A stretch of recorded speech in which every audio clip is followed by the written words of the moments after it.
O que a arqueologia tem a nos dizer sobre Adão e Eva? Jardim do Éden, por exemplo. Olha, a busca pelo Jardim do Éden é uma busca antiga, porque o texto sagrado ele nos fornece, pelo menos, a orientação geográfica do Éden. O que nós temos até hoje preservado são os dois rios. O Éden não é o jardim. Existe o Jardim do Éden. Do ou no. O Jardim no Éden, o Éden é o local. A palavra Éden quer dizer deleite. É um lugar fértil. E nesse ambiente fértil, Deus plantou ali um oásis, um jardim. Essa palavra jardim, ela, inclusive, partindo da origem da palavra persa, que dá origem à palavra paraíso. Pardeis, paraíso, dessa palavra vinda do persa. A própria palavra jardim é um oásis que ele é irrigado por um rio que se divide em 4. Ele tem 4 afluentes, são 4 rios depois. Um grande rio que desce pelo Éden e vai até o jardim. E quando ele chega no jardim, ele se divide em 4. O primeiro é o Gion, o Pison, o Eufrates e o Tigre. Esses 2 rios existem até hoje, Eufrates e Tigre. E o Gion e Pison? Onde estão o Gion e Pison? Então ficou essa busca até hoje para saber onde ficaria então o Jardim do Éden. Surgiu uma teoria que o Jardim do Éden ficava ao norte do rio Eufrates, junto às montanhas da Turquia, ao sul do Ararat. Uma teoria. Então tentou-se provar, através de vestígios linguísticos, que o Jardim do Éden estava ali, ligando nomes a nomes como o nome de Eva, com achados arqueológicos. Inclusive, o Dr. David Hall, ele lançou um livro só sobre isso. Não existe em português ainda esse livro. É só sobre o Jardim do Éden. No entanto, um arqueólogo chamado Juris Zares, estadunidense, ele fez uma pesquisa na década de 70.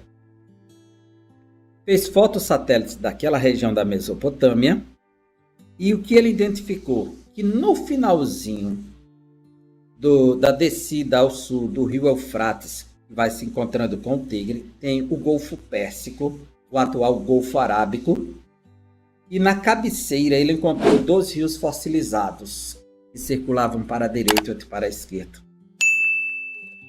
Então esses rios fósseis, ele pressupõe, que não dá para afirmar, Sim, que seja o Gion e o Pison.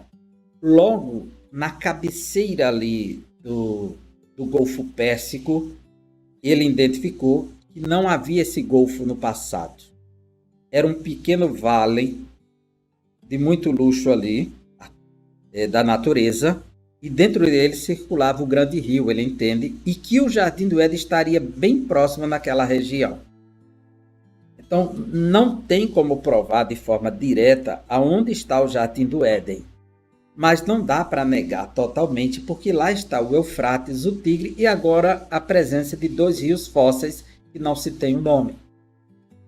Alguns tentaram ligar o Jardim do Éden aonde está Jerusalém, porque existe uma fonte em Jerusalém que tem águas até hoje, que inclusive o rei Ezequias explora ela, os reis eram consagrados perto dela, fica a sudeste de Jerusalém, e é chamada de Gion, a fonte de Gion.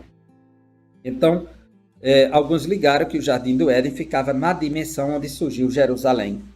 E os cabalistas defendem isso, os judeus da tradição cabala. Outros achavam que o Jardim do Éden ficava na África, porque é citado o rio Cush. Vai citar na terra de Cush, que é a Etiópia. Ele circula por lá. exato. Então eles ligaram que esse rio desconhecido seria o rio Nilo. E aí o Éden estaria ligado à própria Etiópia, mas nada comprovado, são apenas teorias. Se tem de mais próximo hoje do Jardim do Éden é a pesquisa de Juris Zares.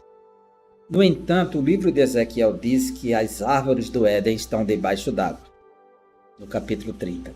Se pressupõe que o dilúvio ele destruiu tudo e aí o Éden desapareceu. Houve uma mudança geológica no planeta Terra e toda a configuração foi alterada.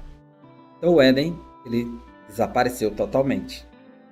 E sabemos que Deus, do ponto de vista espiritual, colocou querubins. A palavra querubim vai aparecer pela primeira vez para proteger aquele ambiente.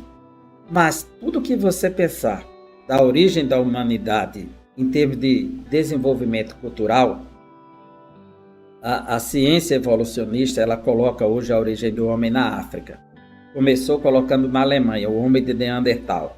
Depois os australopitecos africanos, quem assume a liderança, para fazer esse processo de avanço na teoria da evolução, porque encontraram nos africanos uma certa semelhança no processo de evolução.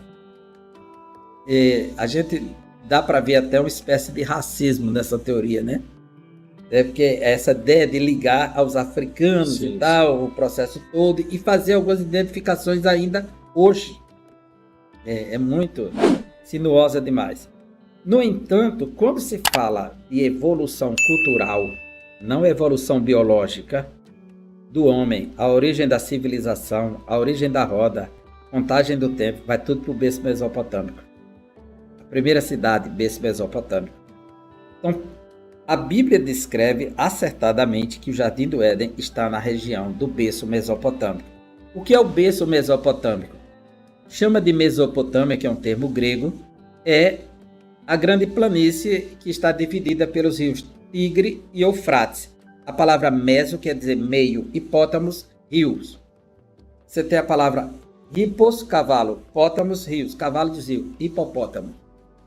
Então, a Mesopotâmia é essa região fértil e o Éden, ele era irrigado por esses dois rios, o Tigre e o Eufrates. Então, temos essa aproximação. Em relação à pessoa de Adão e Eva, o que se tem achados arqueológicos, hoje, inclusive um sinete naquela região, de 5.000 anos atrás, antes de Cristo, calcula esse achado, e que se apresenta um casal frustrado junto a uma árvore. Eles não acrescentaram nem mais nem menos, apenas um casal e um pequeno sinete. É uma inscrição tão pequena o desenho, mas ele tem uma importância, claro, porque ele traduz algo. Os achados arqueológicos que têm sido feitos no berço mesopotâmico é sempre ligado à sabedoria da serpente. A gente vê uma serpente no Éden. Então, há muitas figuras ligadas à serpente, e aí surgiu uma tradição de serpente e sabedoria. Os faraós usavam a serpente sobre a sua cabeça, isso, como símbolo de sabedoria, de poder, de conhecimento. Então, a serpente ganha força a partir de uma tradição mesopotâmica. E a Bíblia coloca uma serpente no Éden. Então, a arqueologia ela não dá nome aos bois, a menos que esteja já batizado, registrado, né, de direito e de fato. Então, ela reconhece pontos dentro de uma cultura, de um espaço, que fornece pistas para um mundo antigo, que dá para você levantar as conjecturas e fazer as semelhanças. Então, existem achados arqueológicos que eles são achados objetivos, são claros, porque você encontra uma moeda que tem o nome e a face da pessoa, não tem o que questionar. Não há questionamento. Não há questionamento.